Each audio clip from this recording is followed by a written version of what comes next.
देखिए, वही टोपी है, वही मफलर है, वही चश्मा है। जूनियर अरविंद केजरीवाल इस वक्त आम आदमी पार्टी ऑफिस पहुंच गए हैं। आपको बता दें कि आम आदमी पार्टी कार्यालय में इस वक्त जश्न का माहौल है और वहीं जूनियर अरविंद केजरीवाल यहां पर अपने मम्मी पापा के साथ पहुंचे हुए हैं। आप इनके फादर हैं, क्या नाम है? राहुल। इनके आप भी आम आदमी पार्टी के कार्यकर्ता हैं क्या? जी जी बिल्कुल। बच्चे को आपने इस गेटअप में क्यों लेके आए? बच्चे को ये गेटअप सेकंड टाइम हमने मतलब चूज किया है। इससे पहले ये हमारी डॉटर है। आज से 5 साल पहले सेम डे ये हमारी डॉटर बन के आई थी, जिसको मतलब इसने केजरीवाल सर को विश किया था। 67 सीट्स आई थी। तो हमने सोचा इस बार क्यों ना बेटा भी है बिटिया भी है तो 70 की 70 सीट ली जाए। तो उसके लिए हमने इस तरीके से गेटअप लेके आए और सर को जहां तक केजरीवाल सर को विश करें। बच्चे का असल नाम क्या है? अभियान सबसे ग्रोथ है। तो आप जो 1 ईयर के सामने वाले एरिया में खड़े हैं तो मैडम वो सभी लॉन वाले एरिया में चले जाएं। आज जूनियर केजरीवाल बन के आए हैं। हाँ जी, और मुझे इस गेटअप में बहुत अच्छा लगता है अपने बच्चों को बनाना और मैं बहुत खुश होती हूँ जब वो ये वाला गेटअप करते हैं। पर आम आदमी पार्टी के कार्यकर्ताओं में इतनी खुशी है कि एक बार फिर सभी वॉलंटियर्स ध्यान दें। आप लोग ऑफिस के सामने वाली साइड में खड़े हुए हैं उन सभी जश्न का माहौल है। आप लोग ऑफिस के जो बगल में लॉन है लॉन वाले एरिया में चले जाएं। वहाँ पर एलईडी स्क्रीन लगाई हुई है।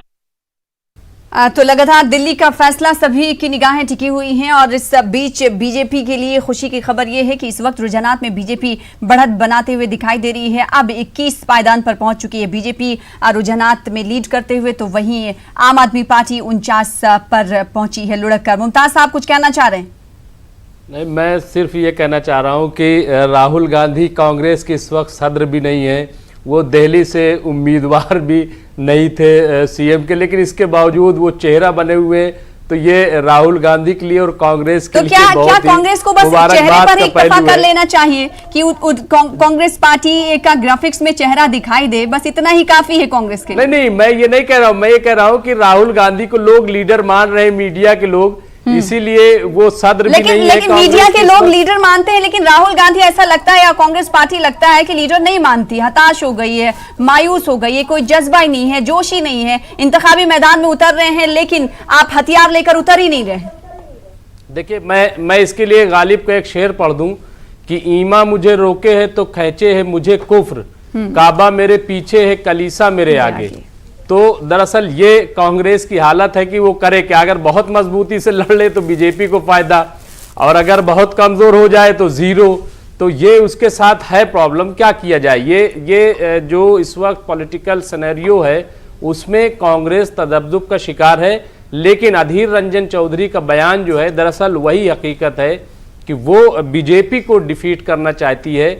वो बीजेपी का जो एजेंडा है, जो जिस एजेंडे पर बीजेपी आगे बढ़ना चाहती है, दरअसल उस एजेंडे से कांग्रेस उसको रोकना चाहती है। आपके इस मौक़िफ़ से ऋषि मिश्रा किस हद तक इत्तेफाक रखते हैं, ये भी बेहद जरूरी हो जाता है, क्योंकि एक पैनल में अगर 2 पॉलिटिकल एनालिस्ट हैं तो वो किस तरह की राय रखते हैं ये भी जानना बेहद जरूरी होता है। ऋषि साहब, क्या आपको लगता है जिस तरह से मुमताज साहब कह रहे हैं कि कांग्रेस इसलिए हथियार डालकर बैठी रही कि उसे आम आदमी पार्टी और बीजेपी के हवाले से जो फैसला लेना था जो उनके मुताबिक, आपको क्या लगता है? बिल्कुल मुमताज जी के बात से मैं एग्री करता हूं। और एक ये अफवाह मैं कहूं या सच्चाई जो भी है कि एक बैकडोर से प्रशांत किशोर के थ्रू ये कहीं ना कहीं ये डील हो गई थी ये कि यदि कांग्रेस मजबूती से दिल्ली में चुनाव लड़ती है तो उसका कहीं ना कहीं फायदा बीजेपी को मिलेगा। और आप देखें, आप चुनाव से पहले का सिनेरियो देखेंगे तो कहीं ना कहीं कांग्रेस मजबूती से चुनाव लड़ती हुई दिख रही थी, जैसी तैयारी कांग्रेस। लेकिन ऋषि साहब, अगर बैकडोर से इस तरह की कोई बातें हुई होंगी, अगर बैकडोर से इस तरह की कोई बातें हुई होंगी, लेकिन फ्रंट फुट पे जो सामने तस्वीर निकल आ रही है वो कांग्रेस के हवाले ये बहुत मायूस कुन करने वाली और काफी बेइज्जती वाली बात हो जाती है कांग्रेस के लिए। तो क्या कांग्रेस अपना बेइज्जती कराने के लिए ऐसा कर रही है? अगर आपको कांग्रेस के साथ, अगर आपको आम आदमी पार्टी के साथ इंतखाबात लड़ना था तो 3 महीना पहले जो कोशिशें चल रही थी उस वक्त आपने हाँ में हाँ क्यों नहीं मिलाई? ये भी सवाल उठता है ऋषि साहब। मुमताज जी ने बिल्कुल सही कहा। जिस प्रकार से सीए को लेके पूरे देश में प्रोटेस्ट हो रही है और दिल्ली में यदि बीजेपी जीत जाती तो कहीं ना कहीं जो एक नैरेटिव पूरे देश की राजनीति का उससे कहीं ना कहीं बीजेपी को फायदा मिलता। दूसरा बात यह है कि कांग्रेस के लिए नंबर 1 दुश्मन बीजेपी है, ना कि आम आदमी पार्टी। एक छोटे से राज्य में आम आदमी पार्टी का इंपैक्ट है, लेकिन यदि दिल्ली में बीजेपी जीत जाती, इसका कहीं न कहीं 2 अपकमिंग असेंबली इलेक्शन बिहार और पश्चिम बंगाल में बीजेपी को फायदा होता। तो कहीं न कहीं कांग्रेस ने बड़े दुश्मन को साधने के लिए छोटे दुश्मन से बैकडोर से हाथ मिला लिया है। उसी का परिणाम देख रहे हैं कि कांग्रेस के बड़े बड़े दिग्गज भी पीछे चल रहे हैं, चाहे लवली हो, वालिया साहब हो, चाहे सुभाष चोपड़ा की बेटी हो, चाहे कांग्रेस के जो राष्ट्रीय सचिव है बादली से लड़ रहे हैं देवेंद्र यादव हो। तो कहीं न कहीं इसका मैं समझ रहा हूं कि कहीं न कहीं बैकडोर से इन लोगों के बीच में एक राय बन गई थी कि हमें बीजेपी को हराना है, और कहीं न कहीं डील हुई है कांग्रेस और बीजेपी में। ऐसा देखिए सना जी, आप जो बात कर रही 3-4 महीने पहले की, तो एक चीज और आपको देखनी पड़ेगी कि शीला जी को कांग्रेस दोबारा लेके आई थी, जो 15 साल दिल्ली के वजीर आला थी और जिनका पूरा तरक्याती काम था, जो कॉमनवेल्थ गेम्स को लेकर के फ्लाईओवर्स और तमाम चीजें जो आई, लेकिन अचानक उनका इंतकाल हो जाता है, तो उससे भी कांग्रेस जो है वो कहीं ना कहीं पीछे हटी है। तो ऐसा नहीं है कि आप अगर पीछे की जब बात करेंगी तो शीला जी का वो जो पूरी एक टीम थी, शीला जी खुद जो है प्रेसिडेंट थी और 3 जो है वो वर्किंग प्रेसिडेंट बनाए गए थे। लेकिन शीला जी के इंतकाल के बाद कांग्रेस जो है एक बार फिर कोलैप्स करती है और फिर वो किसी तरीके से खड़े होने की कोशिश करती है। तो ये भी उसके साथ एक रही है कि जब एक कांग्रेस लुढ़कती हुई दिखाई देती है तो उबर पाना बहुत मुश्किल होता है। इस बीच हमारे साथ अनूप, हमारे नुमाइंदे बीजेपी हेडक्वार्टर से जुड़ रहे हैं। वहां पर क्या कुछ तस्वीरें दिखाई दे, क्योंकि आम आदमी पार्टी के हेडक्वार्टर की तस्वीरें हमने देखी, वहां पर जश्न का माहौल है, लेकिन जो अनूप के पुष्ट में जो तस्वीरें दिखाई दे रही हैं वो काफी मायूसी भरी तस्वीरें हैं। अनूप, आप क्या कुछ देख पा रहे हैं? क्या वहां पर बीजेपी के लीडरान की हलचल दिखाई दे रही है आपको?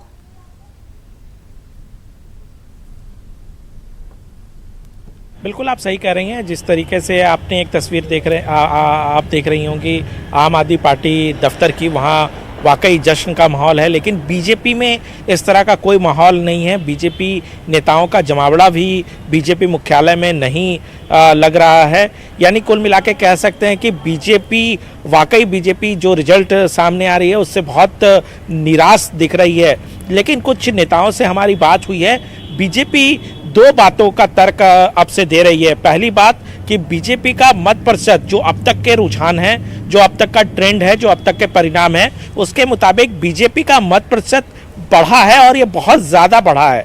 दूसरी तरफ बीजेपी ये भी कह रही है कि जो 15 सालों तक यहाँ सत्ता में रही कांग्रेस, वो किस तरीके से कोलैप्स हुई, किस तरीके से उसका मत प्रतिशत 3-4% के बीच रह रहा है। ये अपने आप में बीजेपी इस बात को बढ़ा चढ़ाकर दिखा रही है कि कहीं ना कहीं कांग्रेस और आम आदमी पार्टी अंदर खाने उसका गठजोड़ हो गया था, जिसकी वजह से बीजेपी को इस तरह का नुकसान हो रहा है। हालांकि बीजेपी अब तक नजरें गड़ाई हुई है फाइनल परिणाम की ओर। बीजेपी को अभी भी लग रहा है कि बीजेपी अच्छा प्रदर्शन करेगी, बीजेपी सीटें जो है वो सीटें अच्छी सीटें ले आ पाएगी। लेकिन आपको एक बात और बताऊं कि 2 महीने पहले तक बीजेपी इस लड़ाई में भी नहीं थी कि अरविंद केजरीवाल ठीक तरीके से फाइट कर, लेकिन 2 महीने में जिस तरीके से बीजेपी ने आक्रामक रवैया अपनाया प्रचार में, उसका परिणाम है कि आज बीजेपी को जो भी सीटें मिल रही है ये 2 महीने के आक्रामक प्रचार का ही नतीजा है, जिसकी बदौलत आज बीजेपी लगभग 20 के आंकड़े तक पहुंच पाई है।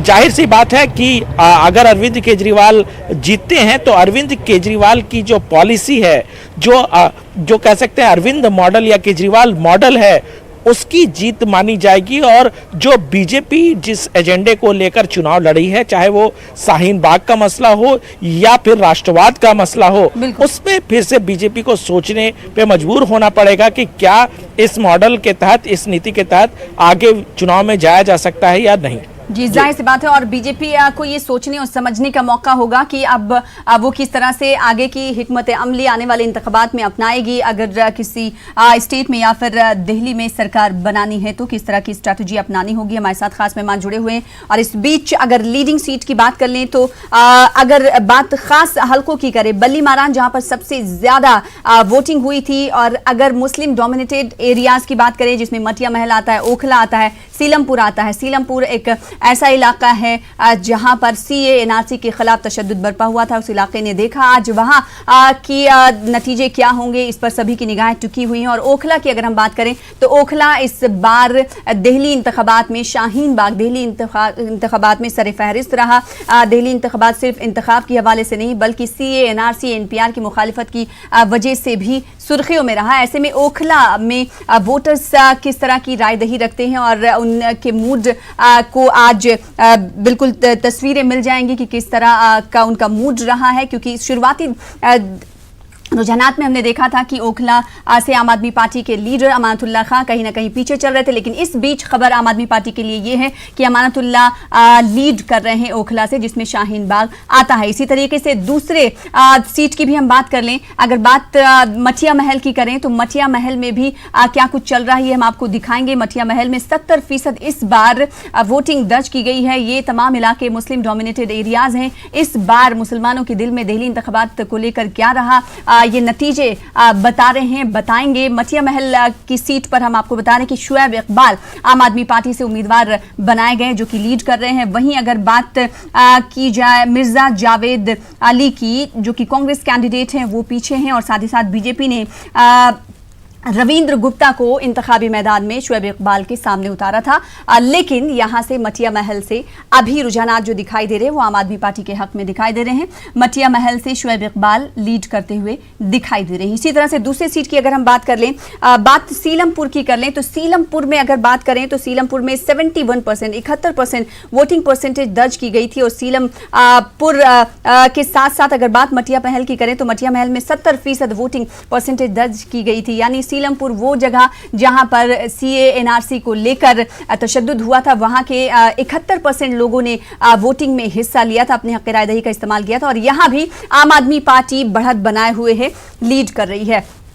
अब्दुल रहमान आम आदमी पार्टी के लीडर हैं जो कि लीड करते हुए दिखाई दे रहे हैं। तो वहीं इन्होंने सबकत दी है रुझानात में मतीन अहमद को जो कि कांग्रेस पार्टी के लीडर हैं, और साथ ही साथ बीजेपी के लीडर कौशल मिश्रा को पछाड़ा है। तो सीलमपुर से लीड करते हुए अब्दुल रहमान दिखाई दे रहे हैं आम आदमी पार्टी के लीडर। तो वहीं साथ ही साथ अगर बात मुस्तफाबाद की जाए, मुस्तफाबाद की अगर हम बात करेंगे, ये देखिए बीजेपी लीडर जिनका हमने जिक्र किया था कौशल कुमार मिश्रा जो कि ट्रेल कर रहे हैं, पीछे हैं। सीलमपुर से अब्दुल रहमान इन्हें पीछे छोड़ते हुए दिखाई दे रहे हैं। और सीलमपुर में एक बार फिर से हम आपको बता दें कि जब वोटिंग हुई थी तो 71% वोटिंग, तकरीबन सबसे ज्यादा जो वोटिंग हुई थी बल्ली मारान के बाद वो सीलमपुर में हुई थी। और उसके बाद अगर बात करें तो मटिया महल में 70% वोटिंग रिकॉर्ड की गई थी। वोटरों ने अपने हक राय दही का इस्तेमाल किया था। तो बीजेपी के उम्मीदवार यहां से पीछे चल रहे हैं, साथ ही साथ कांग्रेस के उम्मीदवार भी पीछे चल रहे हैं जिनका नाम मतीन अहमद है, वो भी पीछे चल रहे हैं। अगर बात की जाए मुस्तफाबाद की तो मुस्तफाबाद में क्या कुछ है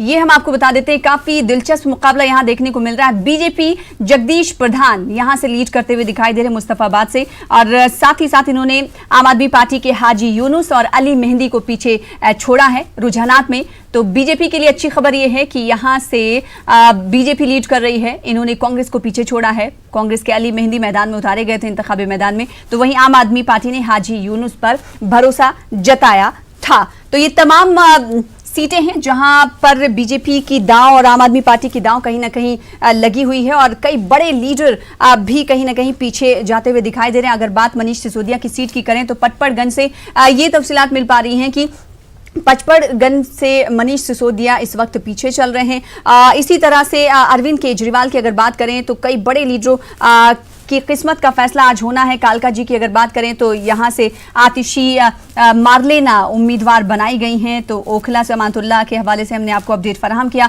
एक बार फिर से अपने गेस्ट का रुख कर लेते हैं। हमारे साथ 3 गेस्ट हमारे साथ जुड़े हुए हैं लगातार। कुणाल कोहली साहब आपके पास आना चाहेंगे। बीजेपी ने जो धुआंधार इंतखाबी मैदान में कोशिश की, आपने कहा ये उसी का नतीजा है। आखिर अगर क्या वो कमी रह गई, आप उन कमियों को किस तरीके से 1, 2, 3 नंबर देते हैं कि ये कमी रह गई, वरना पार्टी इससे बेहतर कर रही होती, क्योंकि 22 रुझानात में आगे बढ़ती हुई दिखाई दे रही है बीजेपी।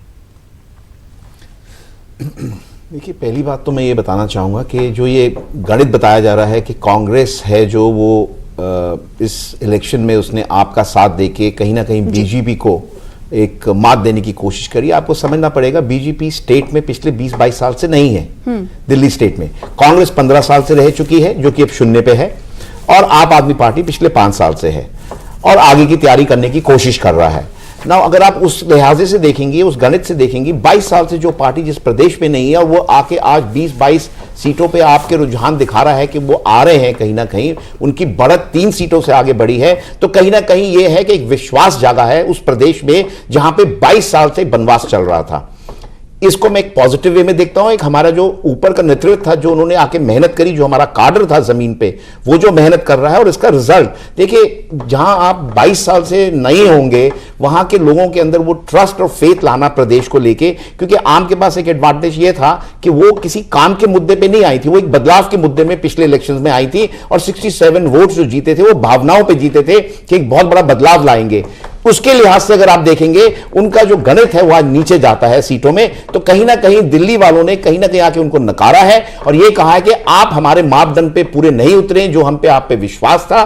क्यों? आपको हम लाए थे बगैर कोई काम करे हुए, आपको हमने सत्ता दी थी दिल्ली की, लेकिन आपने वो सब नहीं किया। दूसरी बात यह आती कि कांग्रेस कोई डेंट हमें इसलिए नहीं दे सकती थी क्योंकि कांग्रेस ने अपना मांग रहे हैं। आपने कहा कि पिछली बार बदलाव के नाम पर वोट दिया गया, तो क्या इस बार काम के नाम पर वोट दिया गया आम आदमी पार्टी को? बीजेपी ये मान रही है? मैं बोल रहा हूं काम के नाम पे नहीं दिया।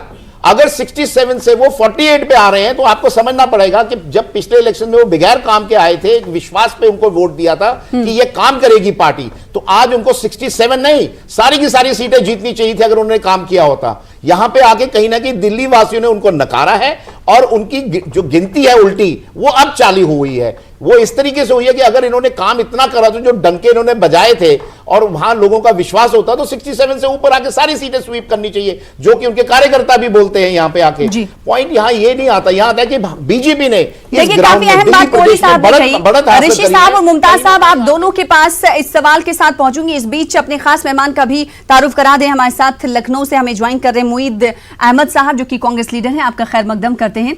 ऋषि साहब और मुमताज साहब, आपसे सवाल यही, कोहली साहब ने यह कहा कि अगर काम के बलबूते आम आदमी पार्टी इंतखाबात में कुछ अच्छा कर रही होती तो नतीजे और रुझानात दिख रहे होते, 67 से ज्यादा सीटें मिलती हुई दिखाई दी होती, यानी कि काम नहीं हुआ है। क्या लगता है कि आम आदमी पार्टी ने काम नहीं किया है जिसके बलबूते इतनी रुझानात में इतनी सीटें मिल रही हैं?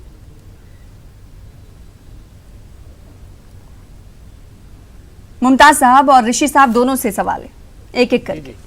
नहीं, बिल्कुल। देखिए, ऐसा है कि ये जो कह रहे हैं, ये बार बार ये हवाला दे रहे हैं कि 67। देखिए, ऐसा नहीं है। और इलेक्शन होता है, और जैसा कि मैंने कहा कि बीजेपी ने डोर टू डोर कैंपेन शायद इससे पहले इतनी मेहनत नहीं की। और जहां तक देखिए 22 साल का सवाल है, तो पॉलिटिकल सिनेरियो जो है वो दिल्ली का 14 के बाद बदला है, उसको भी हमें जहन में रखना पड़ेगा। केजरीवाल के जहां तक ताल्लुक है, तो केजरीवाल के पास पूरी दिल्ली तो नहीं है, आपके पास भी 7 आपके एमपीज हैं, उनके बारे में सोचना पड़ेगा। आपके पास एमसीडी है, आपके पास डीडी है, आपके पास पुलिस है, तो आप भी अपने काम को दिखा सकते थे, बता सकते थे कि हमने क्या काम किया है। लेकिन आप जो है, देखिए, हमारे एमपी ने काम किया, हमारे सेंटर ने काम किया। आपने कहा कि करंट इतनी तेज दबाइए कि शाहीन बाग में करंट लगे, आप गोली मारो का नारा देते रहे, आपने हिंदुस्तान पाकिस्तान कर दिया। हमने काम किया, ऊपर बढ़े, उन्होंने काम नहीं किया, वो नीचे घटे। इसका गणित देखिए, इसको समझाइए ना।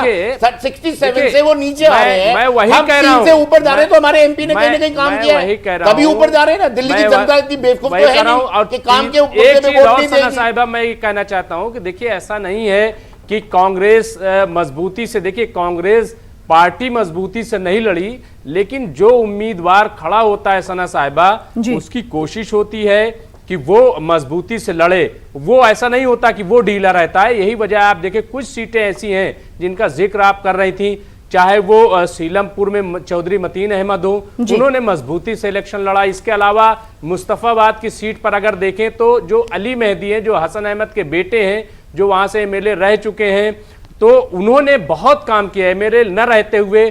तो और पिछली मरतबा भी आम आदमी पार्टी और कांग्रेस में इतनी ज्यादा टक्कर थी कि बीजेपी ले गई, और इस बार भी। और इसी तरीके से आप अगर बल्ली मारान में भी देखें तो जहां जहां कांग्रेस मजबूती से लड़ रही है वहां बीजेपी को फायदा हुआ है। और जैसा कि अभी कहा कि ये जब भी ट्रायंगल फाइट जहां होती है वहां बीजेपी को फायदा होता है, क्योंकि उसका जो अपना कैडर वोट है वो बिल्कुल जमा रहता है, वो इधर उधर नहीं दिखता, और वोट जब तकसीम हो जाते हैं तो उसको फायदा मिल जाता है।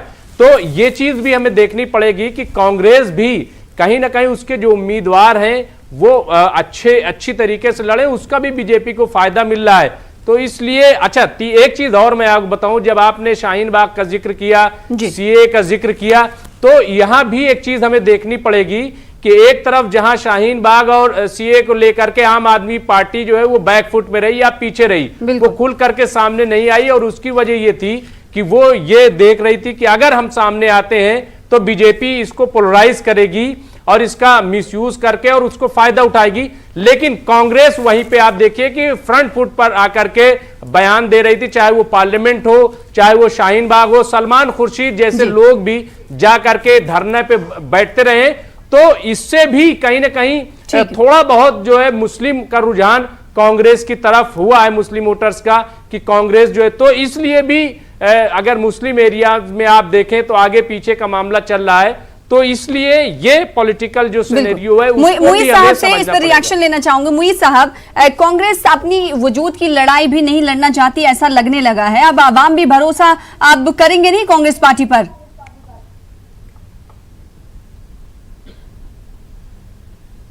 मुईज साहब, आपको आवाज हमारी मिल पा रही है? जी, ऐसी बात नहीं है।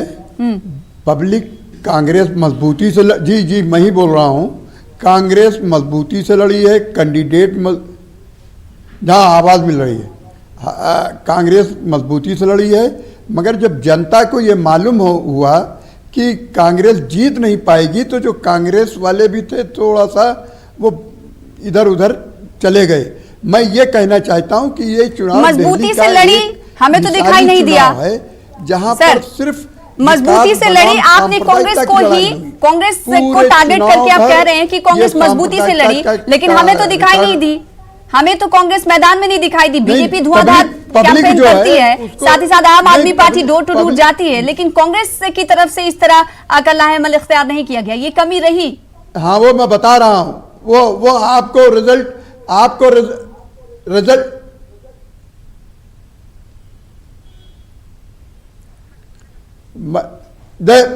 मैं बता रहा हूं कि कांग्रेस पार्टी लड़ी, मगर आवाम जब समझ लेती है कि ये जीतने तक नहीं पहुंचेंगे तो वो फिर वोट दूसरे को दे देते हैं।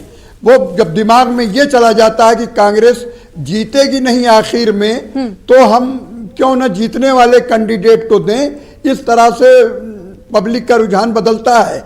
मगर मैं तो कहता हूं कि आम आदमी आपने जितना किया है वो बहुत किया, क्योंकि इन्होंने भाजपा ने सिर्फ सांप्रदायिकता फैलाया, सिर्फ भावनाओं को भड़काया।